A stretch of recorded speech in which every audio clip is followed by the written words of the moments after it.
لکھا تھا اگر ریاضی میں 2 میں سے 2 نکالیں تو 0 کیوں بچتا ہے؟ طوائفیں کب تک پھوٹوں پہ رقص کرتی رہیں گی؟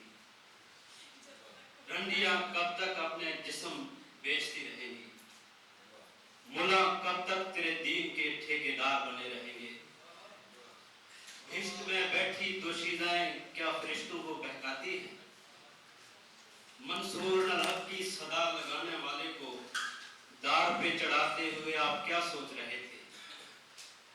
ویسے حضرت نوح کے نافرمان بیٹے کے بارے میں آپ نے کیا سوچا؟ موسیٰ کو دیدار کا جھانسا اور پھر دور کا واقعہ، یہ کیسا انصاف ہے؟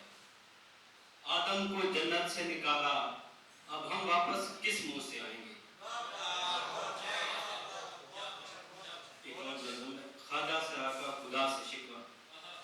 اے خدا، خدائی کے ممبر سے اتر اور آ کے دیکھ، لوگ ہمیں نامکمل کہہ کر تیرے خالق کے کائنات ہونے پر انگلیاں اٹھاتے ہیں۔ اے خدا، لوگ ہمیں نامکمل کہہ کر تیرے خالق کے کائنات ہونے پر انگلیاں اٹھاتے ہیں۔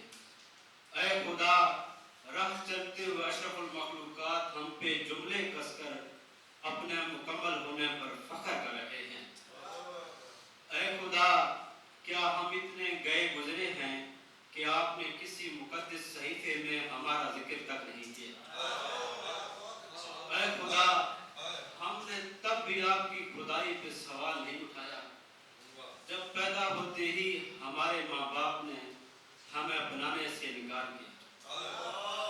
اے خدا، ہم نے تب بھی آپ کی خدائی پہ سوال نہیں اٹھایا جب پیدا ہوتے ہی ہمارے ماں باپ نے ہمیں اپنانے سے انکار کیا۔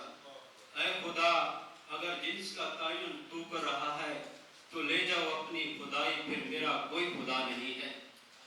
اے خدا، اب اس گھٹن زدہ معاشرے میں جینا مشکل ہے، اپنی خدائی میں کوئی رد و بدل کر ہمیں جینے کا حق دے، ہمیں جینے کا حق دے۔